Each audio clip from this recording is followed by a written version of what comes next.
নমস্কার, Assam prime network থেকে আমি ইন্দ্রাণী আপনাদের স্বাগত জানাচ্ছি।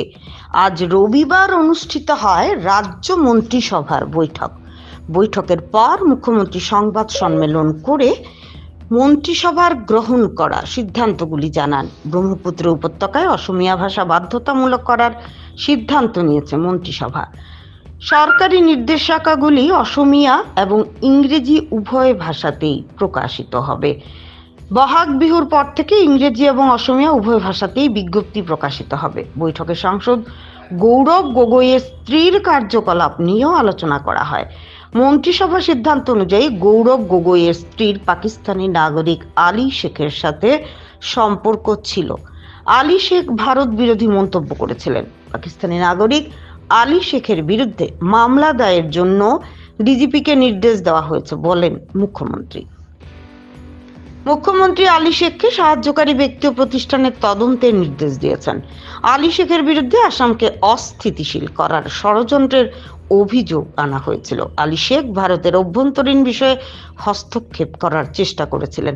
তাই মুখ্যমন্ত্রী গৌরব গগৈয়ের স্ত্রী এলিজাবেথকে এই ঘটনার তদন্তে সহায়তা করার জন্য অনুরোধ করেছেন। এছাড়াও সাংসদ গৌরব গগৈকে পুলিশ তদন্তে সহযোগিতা করার আহ্বান জানান মুখ্যমন্ত্রী।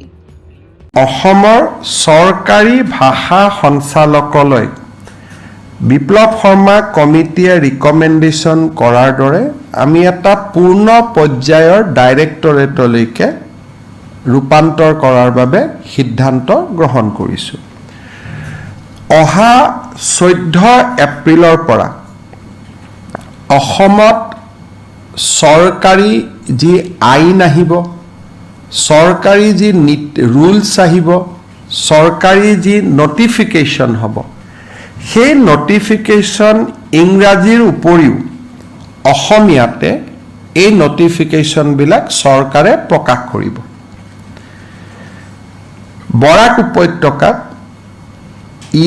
আমাৰ বৰাক উপত্যকাৰ এছ'চিয়েট লেংগুৱেজ বেংগলী ভাষাত আৰু বিটিআৰত ইংৰাজী আৰু অসমীয়াৰ উপৰিও বড়ো ভাষাতো এই নটিফিকেশ্যন বা এই সিদ্ধান্তসমূহ প্ৰকাশ কৰা হ'ব। এই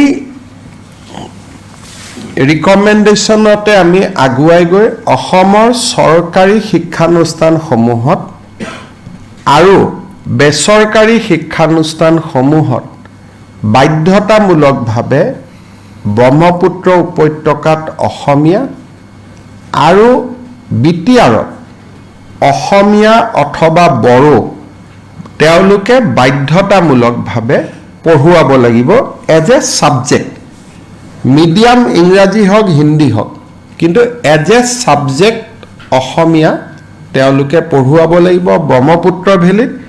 কিন্তু বিটিআৰত তেওঁলোকে অসমীয়াও পঢ়ুৱাব পাৰিব বা বড়ো ভাষাও পঢ়ুৱাব পাৰিব।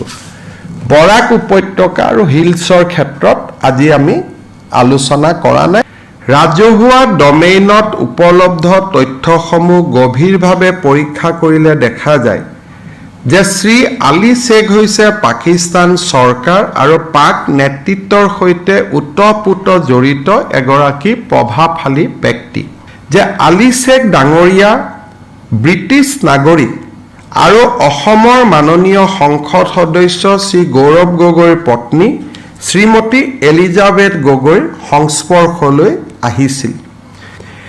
এই বিষয়টোৱে ৰাষ্ট্ৰীয় নিৰাপত্তাৰ ক্ষেত্ৰত পেলাব পৰা নেতিবাচক প্ৰভাৱৰ প্ৰতি লক্ষ্য ৰাখি অসম আৰক্ষীৰ সঞ্চালক প্ৰধানক ভাৰতীয় ন্যায় সংহিতাৰ উপযুক্ত বিধান আৰু অন্যান্য প্ৰাসংগিক আইনৰ অধীনত আলী শেখৰ বিৰুদ্ধে গোচৰ ৰুজু কৰিবলৈ অসম কেবিনেটে নিৰ্দেশনা প্ৰদান কৰিছে।